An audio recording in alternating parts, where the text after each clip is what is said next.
जय श्री राम। प्रेम से बोलो जय सीताराम, जय हनुमान, जय बालाजी। मैं आशा करती हूँ आप सभी लोग स्वस्थ होंगे, सीताराम की भक्ति में मगन होंगे। प्यारे भक्तों, मैं स्वागत करती हूँ आपका अपने ही चैनल पीए स्टोरी पर। प्यारे भक्तों, मैं आज आपके लिए बहुत खूबसूरत साखी लेकर आई हूँ, जिसका शीर्षक है ईमानदारी का पुरस्कार।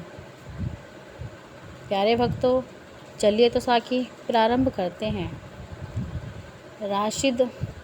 राशिद और मुदित दो दोस्त थे जो सड़क के किनारे फुटपाथ पर अखबार बेचते थे। कुछ महीने पहले तक दोनों अखबार बेचने के साथ साथ स्कूल में छठी कक्षा में पढ़ते थे, परंतु राशिद के पिताजी की मृत्यु के बाद वह अपनी बीमार मां के साथ पिता की दुकान पर बैठता था। अतः मुदित अकेला स्कूल जाता था। आज अखबार बेचने के बाद जब राशिद घर पर पहुंचा तो अपनी मां को घर पर न देखकर उसे कुछ तसल्ली हुई। चुपचाप ताला खोला और अंदर आकर दरवाज़ा बंद कर लिया।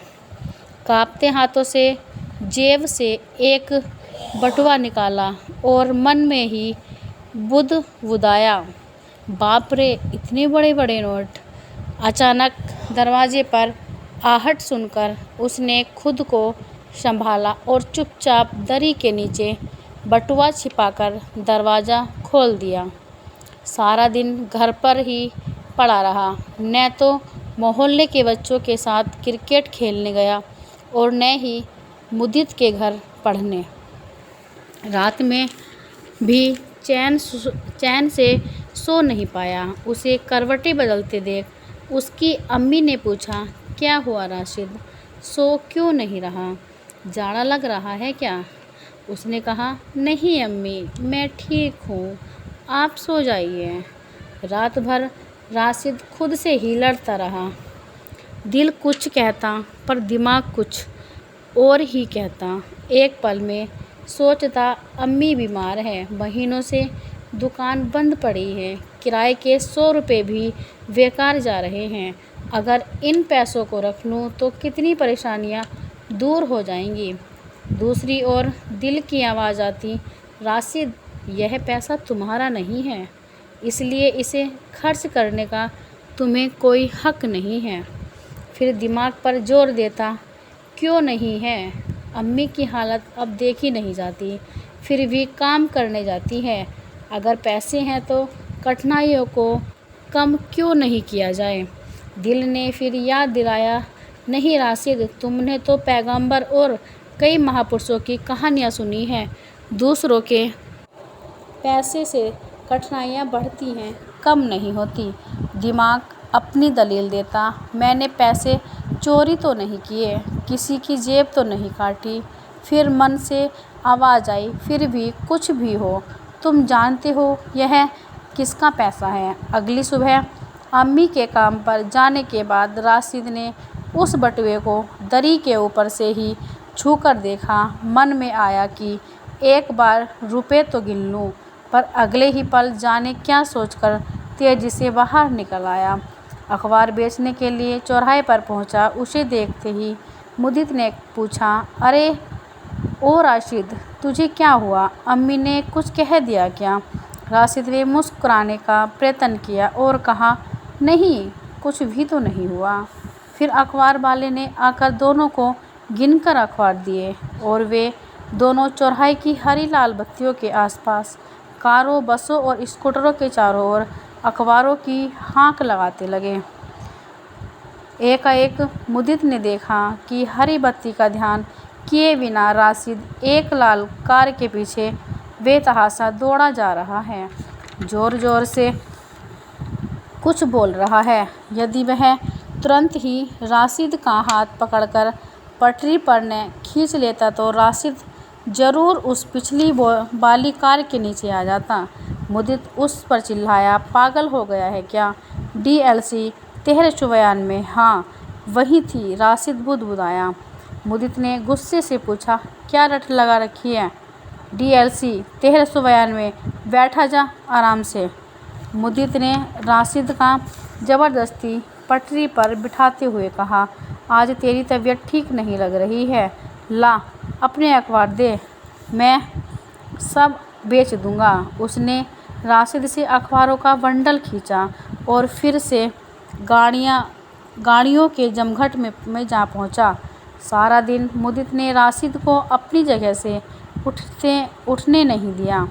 अखबार वाला आया तो उसी ने दोनों का हिसाब किया और राशिद के मना करने पर भी उसके हिस्से के आधे पैसे गिनकर राशिद की जेब में डाल दिए। फिर दोनों हाथ पकड़कर पटरी के किनारे बैठ पापड़ वाले के पास गए। रोज की तरह 2 पापड़ लिए, उन पर ज़्यादा मसाला डलवाया और फुटपाथ पर ही बैठकर उसे खाने लगे। मुदित ने फिर प्यार से पूछा, हाँ अब बता क्या हुआ है तुझे? राशिद ने वही जवाब दिया, नहीं कुछ नहीं। देख यार, तू मुझे पागल मत बना, तू उस गाड़ी के नीचे आते आते बचा है, शुक्र का परमात्मा का। मुदित ने उसे समझाया। राशिद ने मुदित से बिना आंखें मिलाए ही जवाब दिया, सच में यार कुछ नहीं है, बस हल्का सर दर्द है। अच्छा तो मत बता, तेरी मर्जी, पर फिर कल से न मैं तेरे साथ अखबार बेचूंगा न ही तुझसे बात करूंगा। कहते हुए मुदित खड़ा हो गया। राशिद रुआसा होकर बोला, नहीं नहीं बताऊंगा पर आज नहीं कल। मुदित बोला, फिर पक्का वादा कर। राशिद बोला, हाँ पक्का वादा। मुदित ने धीरे से पूछा, अच्छा सुन, आज तू पढ़ने नहीं आया? राशिद ने चुपचाप न में सिर हिला दिया। दोनों उठे और धीमी गति से अपने घरों की ओर चल दिए। रात को खाने के वक्त राशिद ने हिम्मत जुटाकर अम्मी से बात की, अम्मी यदि कहीं से कुछ पैसे मिल जाएं तो आपकी दवा लाकर सबसे पहले मैं दुकान का सामान लाऊंगा। हाँ बेटे चिंता न कर, अब मैं ठीक हो रही हूँ, जल्दी ही कहीं से कुछ पैसों का इंतज़ाम करूँगी, अम्मी बोली। राशिद ने डरते डरते कनखियों से अम्मी की ओर देखते हुए कहा, और अगर हमें तुरंत ही पैसे मिल जाएं तो? अम्मी चौंक पड़ी। तुरंत से क्या मतलब? राशिद का भी धैर्य खत्म हो चुका था। उसने धीरे धीरे अम्मी को पूरी बात बता दी। अम्मी, कल अखबार बेचते हुए मुझे वहाँ से एक बटुआ मिला। अम्मी ने कांपती आवाज़ में प्रश्नों की बौछार सी कर दी। जल्दी बता, कैसा बटुआ? किसका बटुआ? कहाँ है बटुआ? क्या तूने अब जेब काटना, पर्स छीनना तो शुरू नहीं कर दिया? दोनों का खाना वैसा ही पड़ा रहा। नहीं अम्मी नहीं, आपकी कसम, मैंने जेब नहीं काटी। राशिद की आवाज़ भर्री आई। कहाँ है बटुआ? तूने मुझे पहले क्यों नहीं बताया? अम्मी की आवाज़ में कठोरता थी। राशिद उठा, दरी के नीचे टटोलकर बटुआ निकाला और नीची आंखें करके कांपते हाथों से बटुआ अम्मी की ओर कर दिया। अम्मी ने दरवाज़ा बंद किया और राशिद को अपने पास बिठाकर आराम से पूछा, अब बता मुझे सारी बात सच सच। राशिद ने बताना शुरू किया, कल जब मैंने लाल रंग की कार वाले साहब को अखबार दिया तो पिछली सीट पर बैठे एक छोटे बच्चे ने यह बटुआ खिड़की के खुले शीशे से बाहर फेंक दिया। मैं उसी समय कार के पीछे चिल्लाता हुआ दौड़ा भी, चिल्लाया भी, पर वह गाड़ी तेज़ी से आगे निकल गई। राशिद सिसकियाँ ले लेकर बोलता रहा, आपकी कसम अम्मी, मैं तो आज भी उस लाल कार के पीछे भागते भागते मरते मरते बचा हूँ। अगर मुझे पीछे न खींच लेता तो उस लाल गाड़ी के पीछे आने वाली कार के नीचे ज़रूर आ गया होता। मुझे तो उसका नंबर भी याद है अम्मी, DLC 1392। फिर तूने अब क्या सोचा है? अम्मी ने राशिद की आंखों में झांकते हुए पूछा। राशिद विनीत स्वर में अम्मी से बोला, अम्मी मैं तो उसी समय से सोच रहा हूँ, पर अब तो मैंने तय कर लिया है कि यह बटुआ मैं उन्हें अवश्य लौटा दूँगा। शाबाश, अम्मी ने राशिद को सीने से लगा लिया। शाबाश मेरे बच्चे, अम्मी की आंखों में आंसू भर आए। अम्मी ने भी हिम्मत करके बटुए से नोट निकाले और गिने 9,730 रुपये। अम्मी बोली। राशिद को अपने कानों पर मानो विश्वास नहीं हुआ। वह बोला, इतने पैसे अम्मी? अचानक वह कुछ सोचने लगा। फिर अम्मी के पूछने पर वह बोला, मैं सोच रहा था कि शनिवार और इतवार को वह लाल गाड़ी हमारे चौराहे पर नहीं आती। यह सुनकर अम्मी बोली, फिर तो इतने सारे रुपए हमें यहाँ 2 दिन और संभाल कर रखने पड़ेंगे। अब जो भी हो, सोमवार को उन कार वाले साहब को यहीं ले आना। मैं खुद यह बटुआ उन्हें लौटा दूंगी। ठीक है अम्मी। राशिद ने संतोष की सांस ली। अगले दिन राशिद ने मुदीत को भी सब कुछ बता दिया। मुदीत ने बस इतना पूछा। फिर राशिद ने आत्मविश्वास के साथ कहा, फिर क्या? हमें अब DLC 1392 ढूंढनी है। बढ़िया। मुदीत की आवाज़ में भी कोई संकोच नहीं था।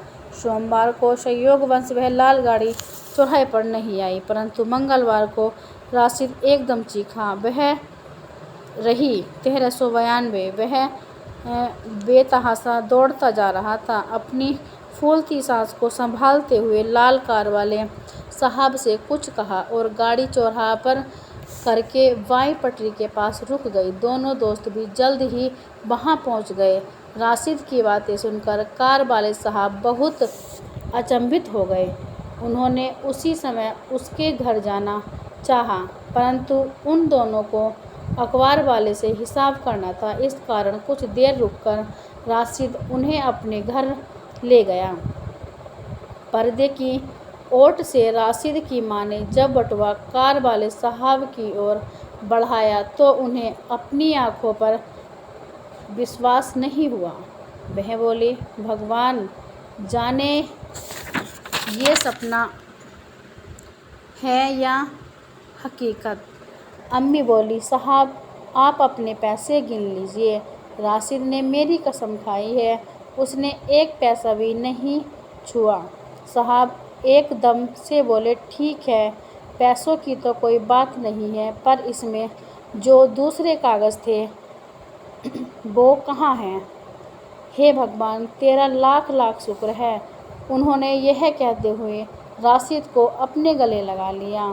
उन्होंने झिझकते हुए अम्मी के आगे हाथ जोड़ते हुए कहा, अगर आप बुरा न माने तो मैं ये रुपए आपके बच्चे को पुरस्कार के रूप में भेंट कर दूं। आप बहुत भाग्यशाली हैं जो आपको ऐसा ईमानदार बेटा मिला। राशिद की अम्मी ने दृढ़ता से कहा, आपका बहुत बहुत शुक्रिया जी, पर मैं सोचती हूँ यह जो भी करे अपनी हिम्मत और मेहनत से करे। अच्छा जी, बहुत बढ़िया। फिर साहब दोनों बच्चों को लेकर घर के बाहर गली में आ गए। वहाँ कार की मालकिन बैठी थी। उन्होंने राशिद की पीठ थपथपाई और उसे आशीर्वाद दिया। उसके बाद तो लाल कार की वह मालकिन कई बार अम्मी से मिलने आई। इन लोगों की हालत देखकर उन्होंने निश्चय किया कि जैसे भी हो वह इनकी सहायता करेगी। बड़ी मुश्किल से राशिद की अम्मी को उस सहकारी बैंक की सदस्य बनाने का सहमत कर लिया गया, जिसके मैनेजर लाल गाड़ी वाले साहब थे। सदस्यता के लिए आवश्यक शुल्क साहब ने अपनी तरफ से करा दिया, पर राशिद की अम्मी ने किस्तों में साहब को वह रकम लौटा दी। फिर नियमानुसार राशिद की अम्मी सहकारी बैंक में उधार लेकर अपनी दुकान चलाने लगी। कुछ दिनों बाद फिर एक ऐसी सुबह आई। मुदीत ने राशिद के दरवाजे पर आकर उसे पुकारा तो राशिद यूनिफॉर्म और जूते पहने स्कूल का बस्ता झुलाता अम्मी को खुदा हाफिज कहता बाहर निकल आया। अम्मी खुशी के आंसू पोंछते हुए मुस्कुरा रही थी। प्यारे भक्तों, अगर आपको ये साखी पसंद आई है तो ज़्यादा से ज़्यादा लाइक करें, सब्सक्राइब करें और लिंक को शेयर करें, कमेंट्स भर भर कर करें। मैं आपके लिए रोज़ ऐसी साखी लेकर आती हूँ। प्यारे भक्तों, प्रेम से बोलो प्यार भरा जयकारा। जय सीताराम, जय हनुमान।